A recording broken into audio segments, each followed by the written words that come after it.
sempre. Amém. Rogai por nós, Santa Mãe de Deus, para que sejamos dignos das promessas de Cristo. Durante o ano litúrgico existem duas grandes solenidades que não cabem em um só dia sua celebração. É a grande solenidade da Páscoa, a ressurreição do Senhor, e também a solenidade do Natal. Não cabendo em um único dia, nós temos então na igreja aquilo que nós chamamos de oitava de Páscoa e oitava de Natal, ou seja, 8 dias nos quais a igreja celebra com a mesma solenidade, aquele único e mesmo dia da Páscoa e do Natal do Senhor. Por isso, você pode muito bem, quando cumprimentar alguém por estes dias, olhar para a pessoa e dizer Feliz Natal, porque nós estamos verdadeiramente no dia do Natal do Senhor. Padre, mas já passou o dia 25, inclusive fui em algumas lojas, o pessoal já está até desmontando as coisas de Natal, as coisas que eram comerciadas do período do Natal já não estão mais nas prateleiras. Acontece, porém, que nós não nos movemos pela lógica comercial, nem pela lógica do mundo, nós nos movemos pela lógica litúrgica. E liturgicamente falando, hoje é Natal do Senhor. Enquanto perdurar a oitava de Natal, é Natal do Senhor. Até o dia 1º de janeiro, você pode virar para qualquer pessoa e dizer com toda firmeza, Feliz Natal, porque é verdadeiramente o dia do Natal na Sagrada Liturgia. E esse tempo do Natal é muito bonito, apesar de ser muito breve, ele traz 5 grandes festas, que nós devemos e somos convidados a viver com intensidade cada uma delas. A primeira festa desse tempo do Natal foi justamente a que celebramos no último dia 25, a Natividade de nosso Senhor Jesus Cristo. A segunda festa deste tempo é esta que nós cá estamos a celebrar, a festa da Sagrada Família. Sempre, no último domingo do ano, a igreja se coloca a celebrar a Sagrada Família, Jesus, Maria e José. A terceira grande festa deste tempo é a que nós vamos celebrar na próxima quarta-feira, dia 1º de janeiro, a solenidade de Santa Maria, Mãe de Deus. Nosso Senhor quis tomar toda a sua humanidade da Virgem Maria, fazendo dela mãe do próprio Deus, assim podemos precisamente chamá-la. A quarta grande festa, dentro desse tempo do Natal, é a que nós celebraremos no domingo que vem, a chamada Festa da Epifania do Senhor, ou também conhecida como Manifestação do Senhor, onde nós contemplaremos a vinda dos Reis Magos, que doando seus presentes a Jesus, manifesta que Ele é Rei de todos os povos. E por fim, no outro domingo, no domingo dia 12 de janeiro, nós celebraremos a última festa no tempo do Natal, a festa do batismo do Senhor, e com esta festa nós encerraremos as festividades deste tempo tão bonito, tão breve, mas que marca tanto o nosso coração a cada ano, o tempo do Natal. E nós sabemos, irmãos, que alguns elementos natalinos devem nos acompanhar desde a preparação para o Natal, ou seja, desde o início do tempo do Advento até o final do tempo do Natal. São símbolos como o presépio, a imagem do menino Jesus, as luzes natalinas, tudo isso deve permanecer conosco até o último dia do tempo do Natal. Portanto, antes do batismo do Senhor, nenhum católico retire o seu presépio, nenhum católico retire as luzes de Natal, porque ainda estamos no tempo do Natal. Há entre nós, e eu bem sei disto, uma tradição equivocada, errada e que não deve ser praticada. A devoção de guardar o presépio já logo depois do dia 6 de janeiro. E então o povo tira o presépio, o povo tira as luzes, e no dia 7 de janeiro, tantas vezes visitamos a casa das pessoas, procuramos pelo presépio e ali já não mais está o presépio sagrado. E as pessoas se justificam dizendo, padre, mas desde quando era tempo da minha avó, nós temos este costume de guardar o presépio no dia 6 de janeiro. Mas eu repito a todos, é uma tradição equivocada e que não deve ser seguida, deve ser abolida, porque o correto é retirar os símbolos natalinos apenas após o término de todo o tempo do Natal. Por isso, no próximo ano, o dia correto de se retirar todos os símbolos natalinos será no dia 13 de janeiro, logo depois do dia 12 de janeiro, onde celebraremos, como eu agora há pouco disse, a festa do batismo do Senhor. Portanto, vocês verão aqui na nossa igreja o presépio montado até o dia 12 de janeiro, as nossas luzes de Natal aqui na iluminação da entrada da nossa igreja ficarão acesas até o dia 12 de janeiro, e assim faremos também nós nas nossas casas, mantendo o presépio, mantendo as luzes, para sermos de fato católicos, como a igreja tem pedido, permitindo que esses elementos nos acompanhem até o final do tempo do Natal. E nós estamos hoje celebrando justamente a segunda festa dentro deste tempo bonito do Natal, festa da Sagrada Família, que nos faz perceber que Jesus ama a família, ama tanto a família que ele quis nascer no seio de uma família, ama tanto a família que o primeiro milagre realizado por Jesus foi justamente numa festa de casamento, nas bodas de Caná, quando nascia uma família. Jesus ama tanto a família que quando ele estava cansado, Jesus repousava, Jesus recuperava suas forças também no seio de uma família, na família de Marta, Maria e Lázaro. Assim nos deixa perceber os santos evangelhos. Sempre que Jesus se cansava, era ali com uma família que ele descansava. Jesus amava tanto a família que em determinado dia, quando ele estava caminhando, ele percebeu que uma mãe viúva estava carregando o caixão de seu único filho. E o que seria daquela mãe viúva seria abandonada, se não tivesse a sua família, se não tivesse aquele único filho que ela tinha para acompanhá-la. Jesus então para aquele caixão, para aquela caminhada para a sepultura daquele rapaz e diz àquele moço: levanta-te, e entrega aquele rapaz vivo nas mãos, nos braços de sua mãe, demonstrando assim que Jesus ama o projeto da família. E se você também ama o projeto da família, defenda a família. Os valores familiares precisam estar muito presentes, sobretudo em um tempo onde a maior causa de morte é justamente uma causa que destrói a família, a causa do aborto. Os pais que já não querem mais ter filhos, e quando têm a bênção de conceber, acabam renegando, rejeitando, abortando tantas vezes. Nós temos que hoje olhar para a família e pedir: Senhor, restaura a minha casa, que às vezes tem sido marcada pela brutalidade, às vezes tem sido marcada pela ignorância de um ou de outro, quem sabe pela traição de um ou de outro. Restaura, Senhor, a minha família. Nesta solenidade, nesta festa que hoje nós estamos celebrando, podemos olhar para a imagem da Sagrada Família e pedir a Jesus a graça: Senhor, dai a graça de que a minha família seja orante, que nós tenhamos um momento particular, onde nós sentemos-nos juntos e nós rezemos juntos, onde nós possamos transmitir, sobretudo para os mais pequenos, para os menores da nossa casa, os valores cristãos. E como é bonito isso! Eu fico encantado com a autobiografia de Santa Teresinha do Menino Jesus. Ela escreve no livro História de uma Alma, e ela relata que quando ela queria ver um santo rezando, bastava olhar para o seu pai. Onde estão os pais aqui? Levantem as mãos, os pais, né? A machaiada aí que teve coragem de ter filhos e entregá-los a Deus. Olha só aí, quando o seu filho quer ver um santo rezando, eles já podem olhar para vocês. Eu quero recordar a vocês, homens que aqui estão, que a chefia da casa não significa simplesmente pagar as contas e levar alimento para dentro de casa. A chefia da casa, em primeiro lugar, passa pela chefia espiritual. Eu já disse outras vezes e torno a repetir: no seio de uma família, quem chama para rezar é sempre o pai. No seio de uma família, quem convoca os filhos e a esposa para irem na missa no sábado à tarde ou no domingo é sempre a figura paterna.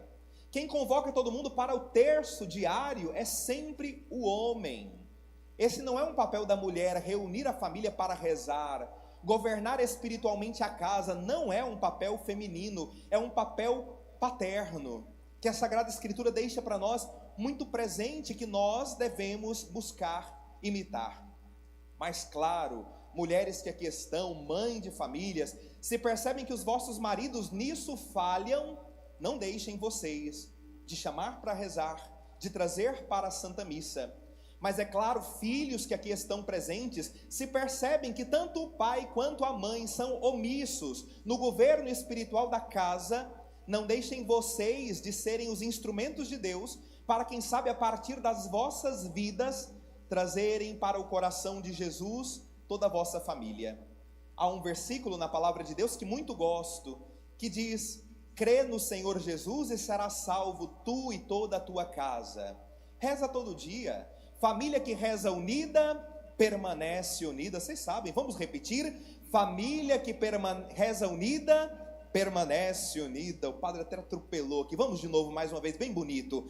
Família que reza unida, permanece unida. Isso deve bater no nosso coração a cada dia. Algumas vezes me escandalizo porque visito, vez ou outra, as crianças da catequese e reparo que algumas famílias não têm cumprido o seu papel de ser igreja doméstica, de ensinar aos filhos a educação cristã. Acreditem, pasmem-se junto com o padre nesse momento. Há algumas crianças que chegam na catequese aos 7, 8 anos de idade que nem sequer o sinal da cruz sabem fazer. Nem o mais básico da fé aprenderam no seio da família. Quero vos recordar, irmãos, não é da catequese o papel de ensinar os filhos de vocês a rezarem. Uai, padre, não é? Sempre pensei que fosse. Não é, em absoluto não é. O papel de ensinar a rezar é da igreja doméstica. O papel de ensinar a rezar é do pai e da mãe que educam espiritualmente os filhos. Quiçá cheguem todos eles na catequese sabendo rezar até mesmo orações mais complexas, como o Santo Terço, o Terço da Misericórdia. Tem que saber as orações básicas para que a catequese paroquial ajude a aprofundar aquele conhecimento básico inicial que no seio da família eles tiveram. Se pegam com o padre nesse momento a segunda leitura de hoje, acho muito bonito porque São Paulo tem o cuidado de, nesta leitura tirada da carta de São Paulo aos Colossenses, Paulo tem o cuidado de dividir os grupos, de dividir em grupos as famílias, mostrando para nós como deve se portar separadamente a esposa, o marido e os filhos. Vejamos, no finalzinho da segunda leitura, a partir do versículo 18, nós escutamos: esposas, sede solícitas para com vossos maridos, como convém no Senhor. Maridos, amai vossas esposas, e não sejais grosseiros com elas. Filhos, obedecei em tudo aos vossos pais, pois isso é bom e correto no Senhor. Pais, não intimideis os vossos filhos, para que eles não desanimem. Há uma palavra do Senhor para cada um destes grupos, e agora, olhando para esta palavra, pode se perguntar, cada um de nós podemos nos perguntar: dentro da minha família, eu já tenho buscado seguir a orientação que a Sagrada Palavra me dá, que a Sagrada Palavra hoje me oferece? Sobretudo, irmãos, este versículo 19 que diz sobre os maridos: amai vossas esposas e não sejais grosseiros com elas. Quantas vezes nos atendimentos recebo mulheres chorando e dizendo: padre, tenho vivido um verdadeiro calvário, porque na minha casa eu tenho um marido que é grosseiro, tenho um marido que não sabe tratar nem comigo e nem com os filhos. E as mulheres choram e se lamentam, e eu pergunto: mas desde quando ele é grosseiro com você? E eu vou vasculhando, vou ali tentando, achar a raiz do problema, e eu pergunto: no namoro, este seu esposo, quando vocês namoravam, ele já era grosseiro com você? E eu infelizmente escuto que sim, muitas vezes, já no tempo do namoro, ele era grosseiro comigo. E eu então pergunto para aquela mulher: mas por que então você se casou com este homem? Não é quem planta vento colhe tempestade. E a mulher então, no meio das lágrimas, diz para o padre: padre, eu me casei porque tinha esperança de que eu conseguisse mudar o coração dele. Vamos dar uma risadinha todo mundo junto agora? É uma ilusão. É uma ilusão. A tendência não é melhorar, a tendência é piorar. A tendência é ficar muito pior depois do casamento. No namoro tudo são flores. No namoro o homem está ainda apaixonado, a mulher está ainda apaixonada, os dois estão se conhecendo, ainda trocam flores, chocolates, são românticos. No tempo do noivado isso ainda também é muito presente, mas logo depois do namoro, a começar do corpo que muda, porque homem e mulher engordam depois do casamento. É verdade ou é mentira? Engorda. Raras exceções não acontece isso. E vão se descuidando um do outro. Descuidando do corpo que eu queria antes manter na forma fitness para agradar aquele com quem eu quero me casar, aquela com quem eu quero me casar. Vai mudando também aquele temperamento doce, agradável, que servia para, ali de modo romântico, atrair para perto de mim o coração daquela ou daquele com quem eu queria passar o resto da minha vida. Mas eu quero dizer, mulheres sobretudo que aqui estão, mulheres solteiras, mulheres que ainda não deram o sim definitivo diante do altar, cuidado com a pessoa com quem vocês vão escolher se casar, porque é uma decisão por toda a vida. E os padres estão cansados de mulheres que choram no confessionário, dizendo: padre, eu tenho enfrentado um verdadeiro calvário, e tantas vezes repito, não é por culpa de outro, é por culpa pessoal, é por culpa própria, porque não souberam escolher bem.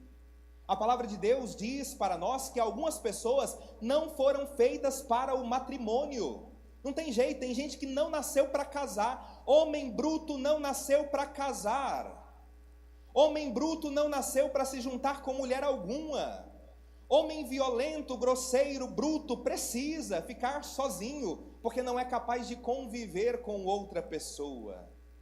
E as mulheres que precisam tomar a decisão de dizer: não quero me casar com você, estou fora, quero me livrar de problema para o resto da minha vida. Por isso, cuidado com a pessoa com quem vocês escolhem namorar, noivar e dar por fim o sim definitivo aos pés do altar, porque depois do sim dado aos pés do altar, não tem jeito, você precisa suportar, como nos disse também a palavra hoje de Colossenses, capítulo 3, versículo 13, suportai-vos uns aos outros com paciência. E aí você vai ter que ficar uma vida inteira vivendo um calvário e suportando, por causa de uma má escolha, que no tempo da cabeça oca, no tempo da juventude, você acabou fazendo.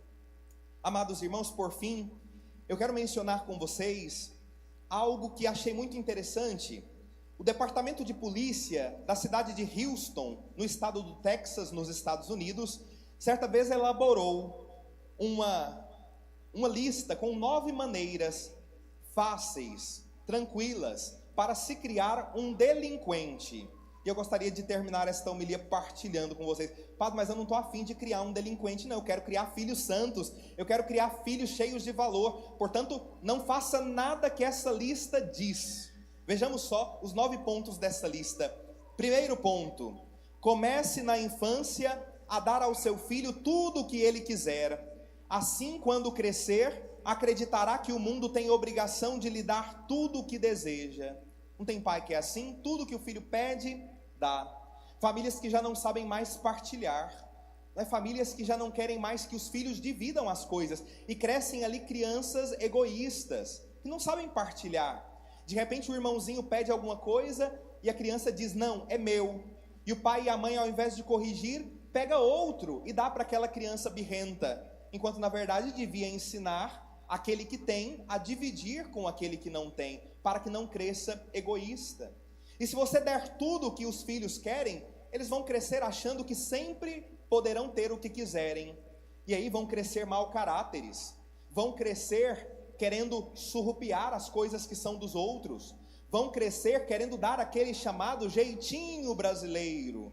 Talvez, se você é engajado no jeitinho brasileiro, o problema talvez esteja ali, no modo como você foi criado. Talvez te deram tudo, no tempo que você queria, e você não aprendeu que na vida nem sempre teremos o que queremos. O segundo ponto para se criar um delinquente, segundo a polícia norte-americana, diz: quando ele disser palavrões, ache graça. Isso o fará considerar-se interessante. Outro dia eu estava ali no fundo e de repente eu estava saindo do confessionário e veio uma mulher ao meu encontro com uma criança pequenininha, de mãos dadas com ela. E aquela mulher veio para tirar uma dúvida e começou a conversar comigo, disse um palavrão. Sabe aquele palavrão que o povo chama de nome da pelada? Cruz credo, né? A criança soltou isso assim, né? Do nada. E aí a mãe, desesperada, olhou com um olhão regalado assim para o padre e disse: padre, eu não sei onde esse menino tem aprendido essas coisas, né? Eu dei vontade de olhar para ele e falar: eu sei, né? Onde ele tem aprendido essas coisas. Eu bem sei que é lá na tua casa, que ele tem escutado esses palavrões, tem aprendido. E agora reproduz na frente de qualquer pessoa estas má educações. Outro dia também via um vídeo na internet. Uma menininha de uns 4 aninhos, que com um short curtinho, uma roupa indecente, imoral, dançava com o bumbum para cima, sabe? Fazendo aquilo que na internet ficou conhecido há algum tempo atrás como quadradinho de 8, sabe? Cruz credo. E aquela menininha fazia ali aquele movimento com a bundinha dela e todos que estavam ao redor aplaudiam, sorriam, gostavam de ver a menina se tornando prostituta na frente deles, se tornando mulher de vida fácil. Não, irmãos. Quando olharem para uma criança assim agindo, corrijam, não permitam. A começar das roupas imodestas, não vistam roupas imodestas nos vossos filhos, sobretudo nas meninas. Vistam roupas que a própria Virgem Maria usaria. E se a Virgem Maria não usaria aquela peça de roupa, jamais coloque aquilo na sua filha pequena, jamais. Um terceiro ponto, para se criar um delinquente, diz: nunca lhe dê orientação religiosa. Espere que ele cresça até a maioridade e decida por si mesmo. E sim, ele vai decidir. Ele vai decidir a viver a vida do jeito dele. E vai decidir viver a vida longe de Deus. É o que a experiência, na maioria dos casos, nos diz. Por isso, pais e mães que aqui estão, saibam, cometeram um pecado mortal, pecado gravíssimo, se não levaram os vossos filhos às águas do santo batismo.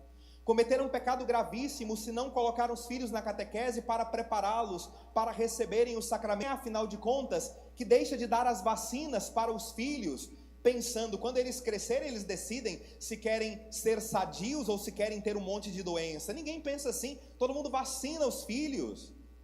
Quem é que deixa para colocar os filhos na escola apenas quando eles podem ter a idade de decidir? Ninguém deixa. Todos colocam logo os filhos na escola, porque sabem, é um bem precioso, sem o qual meu filho não poderá viver com dignidade. E eu digo a vocês, é um bem muito mais precioso dar Deus aos nossos filhos. O quarto ponto, para se criar um delinquente, diz: apanhe tudo o que ele deixar jogado, livros, sapatos, roupas, faça tudo por ele, para que aprenda a jogar sobre os outros a responsabilidade. Ele vai ser um maloqueiro quando crescer. E quando por acaso não encontrar alguém que faça tudo por ele, ficará nervoso, ficará nervosa, como se o mundo tivesse obrigação de sempre servi-lo, de sempre servi-la. É preciso ensinar os filhos desde cedo a trabalharem. Nós sabemos, o trabalho infantil não é permitido, e não é isso que o padre está endossando nessa homilia. Não é para colocar os filhos propriamente em um trabalho formal antes do tempo que a lei permite, mas é para ensiná-los que, além do trabalho de estudar, porque esse é o trabalho de toda criança, eles já podem ir aprendendo alguns pequenos trabalhos domésticos que os ensinem a viver com responsabilidade, sem esperar tudo das mãos das outras pessoas, sem esperar tudo das mãos dos pais, sobretudo. Eu acho assim um tanto estranho quando os filhos, no final do ano, recebem presente dos pais por terem passado de ano na escola. É estranho, não é? Porque eu disse agora há pouco para vocês que a obrigação dos filhos, o trabalho dos filhos é justamente estudar. Portanto, não vejo como uma possibilidade dar um presente para os filhos no final do ano, por eles terem feito apenas com excelência em tudo aquilo que forem fazer. A mão da criança não cai quando os pais exigem que eles comecem ali, aos 7 anos de idade, talvez, a lavar os próprios sapatos. A mão da criança não cai quando os pais não permitem que eles levantem-se de suas camas e deixem a cama bagunçada. Ensina a dobrar um cobertor, ensina a forrar a cama. Ensine as coisas básicas, e aprendendo a responsabilidade, os filhos crescerão bem, prontos para uma sociedade que não é boazinha como a família. A nossa sociedade, ela é cruel, e ela cobra muito cobra sobretudo daqueles que não aprenderam em casa os valores familiares. O quinto passo para se criar um delinquente diz: discuta com frequência na presença dos filhos, assim não ficarão chocados quando o lar se desfizer mais tarde diante deles. O pai e a mãe nunca devem brigar diante dos filhos, nunca devem ver uma discussão sequer, porque para os filhos nada há de mais sagrado do que o pai e a mãe. Por isso reservem as situações de briga, desentendimento, para quando vocês estiverem a sós, mas nunca diante dos filhos. Que a mãe nunca venha desdizer algo que o pai disse, e que o pai nunca venha desfazer algo que a mãe orientou. Devem ter um ponto de consenso comum, para que os filhos tenham uma única orientação clara. Não pode ter aquele negócio de papai não deixou, vou pedir para a mamãe, porque mamãe certamente vai deixar, ou vice-versa. Mamãe não deixou, vou pedir para papai, porque papai vai deixar. Não pode acontecer. O pai e a mãe devem ser sempre unidos nas decisões a respeito dos filhos. Um pai também nunca deve desmoralizar a mãe na frente dos filhos, e a mãe jamais deve falar mal do pai na frente dos filhos. Tá bom, ele pode ser um cafajeste, pode não prestar, mas isso não lhe dá o direito de dizer isto para o seu filho, ganhar o seu próprio dinheiro. Por que terá ele de passar pelas mesmas dificuldades que eu passei? Vão perguntar alguns pais. E nós então vamos privando os nossos filhos dos sofrimentos, esquecendo tantas vezes que nós só nos tornamos pessoas de bom caráter hoje, porque os sofrimentos pelos quais passamos nos modelou o caráter que hoje temos. Por isso não privem os filhos de vocês de determinados sofrimentos que fazem bem para modelar o seu caráter. Claro, apoiem os filhos, mas criem-nos sabendo quanto custam as coisas, sabendo valorizar tudo o que vierem a possuir. Não é porque você deixou de ter aquilo que o seu filho também não pode deixar de ter aquilo. Privações fazem parte da vida. Repito, como disse agora há pouco, nem sempre nós teremos tudo o que quisermos na nossa vida. Quem dera se tivéssemos tudo o que quiséssemos na vida, mas a vida ela é muito mais real do que os contos de fada, e na vida não temos tudo o que queremos, e as crianças precisam saber disso. Sétimo ponto: satisfaça todos os seus desejos de comida, bebida e conforto. Hoje em dia alguns pais dizem: não posso negar tal coisa ao meu filho, senão vou acarretar a ele um sofrimento psicológico. Como se tudo hoje em dia acarretasse de fato problema psicológico, né? Nós estamos em uma sociedade melindrosa, não se pode dizer as coisas para as pessoas. Aqui na paróquia toco tantas vezes essa realidade.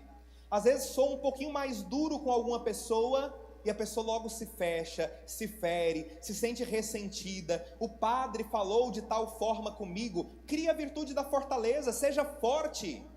Aprenda a escutar coisas que você não gosta e permaneça, mesmo quando tiver escutado coisas que não foram do seu agrado. Isso é a virtude da fortaleza que nós precisamos ir exercitando.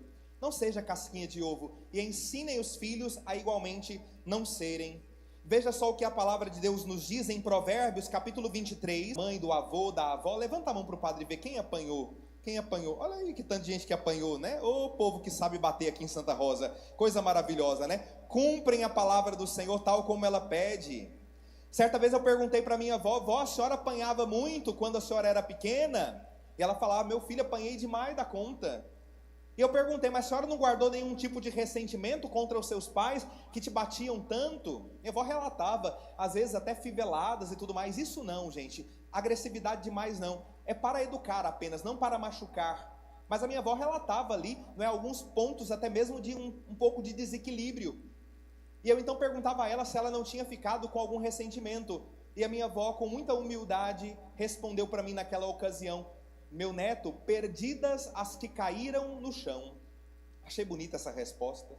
Perdidas as varadas que não acertaram. Perdidas as varadas que caíram no chão. Porque as varadas que me acertaram foram que me fizeram tudo que eu sou hoje. A mulher de caráter, a mulher íntegra, a mulher honesta que ela é. Tiveram pais e souberam de fato educar. Me lembro quando eu era pequeno, que tantas vezes ia no mercado com os meus pais, daí a minha mãe sempre, quando eu pedia alguma coisa, mãe me dá isso, mãe me dá aquilo, criança sempre pede muito, eu não era diferente, era também traquino, pedia muita coisa, e então a minha mãe sempre falava, não, na volta a gente compra. Eu acho que eu estou indo até agora, né? Não comecei a voltar, porque não chegou até esse momento, né? Esse negócio de na volta a gente compra, dá certo, e vai ensinando de fato a criança que ela não pode ter tudo. Penúltimo ponto para se criar um delinquente: tome o partido da criança contra os vizinhos, contra os professores e contra os policiais, não é? Hoje em dia, algumas famílias pensam que todos têm má vontade contra o filho, e que só o filho é bom, só o filho presta. Às vezes, conversando com um ou outro professor, eu escuto, né, esses relatos, padre, às vezes o menino pinta e borda na escola, quando a gente chama a entender que a vida é séria, e os professores ficam mal, a escola fica mal diante dessa situação, como se a culpa fosse de todos, menos daquela criança mal criada. Por fim, o último ponto para se criar um delinquente, ponto que não devemos seguir: quando se meter em alguma encrenca séria, dê essa desculpa: nunca consegui dominá-lo. Lava suas mãos. Nunca consegui dominá-lo mesmo, não é verdade? Pois então ensinem os filhos a assumir as responsabilidades na vida. Ensinem os filhos as privações. Inclusive, para se criar a virtude da fortaleza, nós aprendemos que é preciso que nunca saiamos da mesa totalmente satisfeitos. Vai criando em nós fortaleza. Eu olho ali alguma coisa que eu poderia comer, mas escolho livremente não comer aquele determinado algo, para ir me fortalecendo. Ensine as crianças. Ensine que a gente não vive para comer, mas a gente come para viver. Não é? Não olha para o lado não, que você vai encontrar um gordinho aí, né? E aí, ai. Não olha para o lado agora não. Mas ensine as crianças desde sempre. Ensine que deve haver certa privação na vida, e isso vai fortalecendo a nossa alma. Sabe aquela pessoa que de repente você sabe que ela está chegando de longe, porque você escuta o chinelinho, slap, slap, slap, não tem gente que é assim? Você sabe que fulano está chegando de longe, porque o chinelinho vem arrastando. Erga o pé para andar, seja forte, seja forte. Sabe aquela pessoa que depois de um tempo sentada, você começa a perceber que ela já vai deslizando assim no banco, né? E a coisa vai, ou seja forte, né? Se arrume no banco, seja pessoa que tem virtude da fortaleza. E então quando vierem as contrariedades na vida, no emprego, de quem quer que seja, você já estará com o couro grosso. Você se desgostou tanto daquela palavra dada. Seja forte. Peçamos essa graça a nosso Senhor. E olhando para a Sagrada Família, Jesus, Maria e José, nós saibamos viver como a Sagrada Família viveu. Que os nossos pais sejam como José, que as nossas mães sejam como Maria, e que os filhos de cada família não sejam delinquentes, mas que sejam santos, sejam como Jesus de Nazaré. Louvado seja nosso Senhor Jesus Cristo. Para sempre seja louvado. Creio em Deus Pai poderoso, Criador do céu e da terra, e em Jesus Cristo, seu único